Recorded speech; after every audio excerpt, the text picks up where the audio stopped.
राधे राधे। तो सुदामा से भगवान ने कहा कि महाराज मैं आप जैसे लोगों को ही पार करता हूँ, तुमको तो पार कर रहा हूँ गंगा जी से, लेकिन मैं आप जैसे लोगों को भव से पार भी करता हूँ। प्रेम से बोलिए राधे राधे। गोपाल कहने लगे महाराज मुझे लगता है कि आपका चेहरे का तेज बता रहा है कि आप ब्राह्मण हैं। बोले हाँ भैया हम ब्राह्मण हैं। कहाँ जा रहे हैं? बोले भैया हम द्वारिका जा रहे हैं। क्यों? बोले द्वारिका में जो द्वारिका के राजा है ना वो हमारे बचपन के मित्र हैं, लंगोटिया याद है।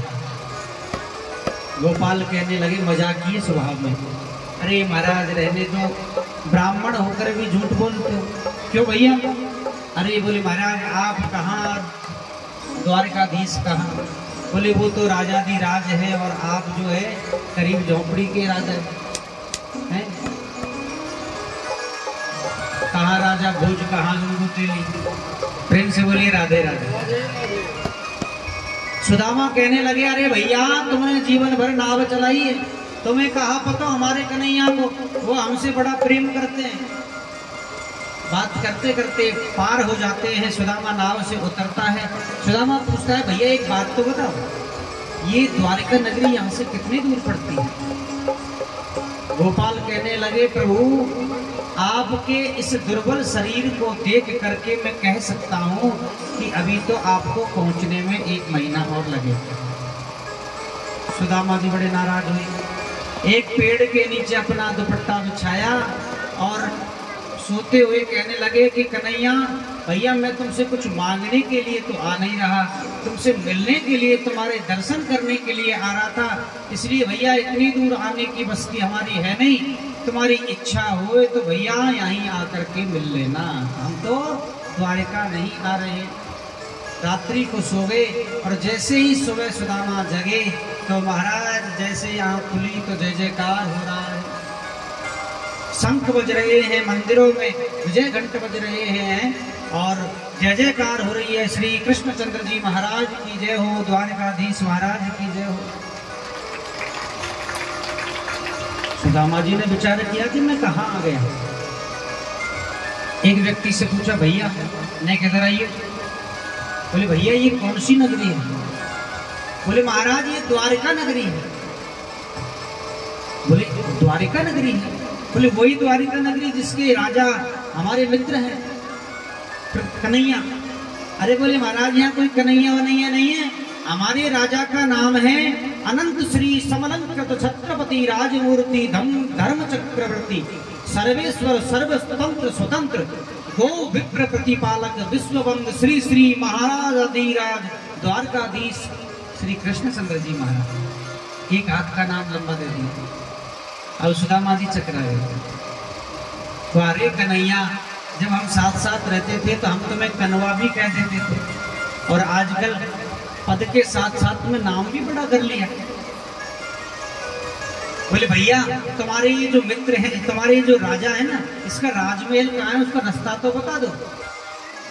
बोले सीधे चले जाओ, जो बड़ा सा जो महल दिख रहा है वही हमारे भगवान महाराज का राजमहल है। तो सुदामा जी भगवान के राजमहलों के सामने पहुंच जाते हैं। अब यहाँ पर आपको एक बात बता दूं मैं थोड़ी सी, देखिए भागवत में आता है, सभी ध्यान से सुनना। पहले तो मैं पीछे से उठा करके आपको बताता हूँ, भागवत में पीछे चलते हैं थोड़ा। भगवान के पार्षदों का क्या नाम है? क्या नाम है? जय और विजय। क्या नाम है? जो भगवान के वैकुंठ के पार्षद है उनका नाम है जय और विजय। आप बहुत कथा सुनते हैं, ध्यान से सुना करो, नॉलेज होती है कथाओं के बारे में। हाँ, केवल एक टाइम पास ही नहीं। हाँ, यदि कोई टाइम पास के बहाने से यदि कथा सुनने आते हैं तो भगवान का अपराध करते हैं कि चलो घर पे मन नहीं लग रहा, 2 घंटे वहाँ बैठ जाएंगे, टाइम पास हो जाएगा। तो यदि टाइम पास के बहाने से यदि आते हैं तो भगवान का बहुत बड़ा अपराध करते हैं। तो भगवान के पार्षद है जय और विजय। एक बार ब्रह्मा के पुत्र सनक सनंदन सनातन सनत कुमार चारों भाई भगवान से मिलने बैकुंठपुरी में गए। द्वारपालों ने रोक दिया, बोले महाराज अभी आप प्रभु के दर्शन नहीं कर सकते। क्यों? बोले प्रभु अभी विश्राम करने गए। तो चारों भाइयों ने जय और विजय को श्राप दे दिया। क्या श्राप दिया? बोले मूर्खों, तुम हमारे पिताजी से मिलने के लिए रोक रहे हो, इसलिए जाओ तुम 3 जन्मों के लिए राक्षस हो जाओ। तो जय और विजय 3 जन्मों में राक्षस हुए। पहला जन्म कौन सा हुआ?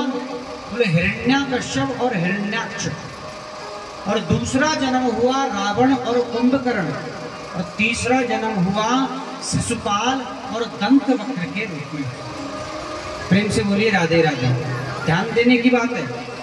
अब द्वारपाल जो है वो जानते हैं कि ब्राह्मणों का अपमान करने से हमें क्या फल मिला है, इसलिए सुदामा जी का उन्होंने अनादर नहीं किया। आपने झांकियों में भजनों में देखा होगा, द्वारपाल खड़े होते हैं, सुदामा जी के धक्का देते हैं। ये भगवान की कथाओं का अपमान है। सुदामा जी भगवान के अनन्य भक्त हैं, जिसके लिए भगवान ने सुदामा जी को 2 मुट्ठी तांदुल चावल में 2 लोग का राज दे दिया। इससे बड़ा और भक्त क्या होगा? ऐसे भक्त का भगवान के दरबार में कभी अपमान नहीं हो सकता। हाँ, यदि झांकी तैयार, झांकी आ रही है आपके सामने, सुंदर झांकी भी आ रही है सुदामा जी की। इसलिए कभी भी यदि आप कहीं भी कथा सुन रहे हैं और यदि ऐसा कोई झांकी का रोल होता है तो आप उसका विरोध करिए, क्योंकि हमारा धर्म है और विरोध करना हमारा कर्म है। प्रेम से बोलिए राधे राधे।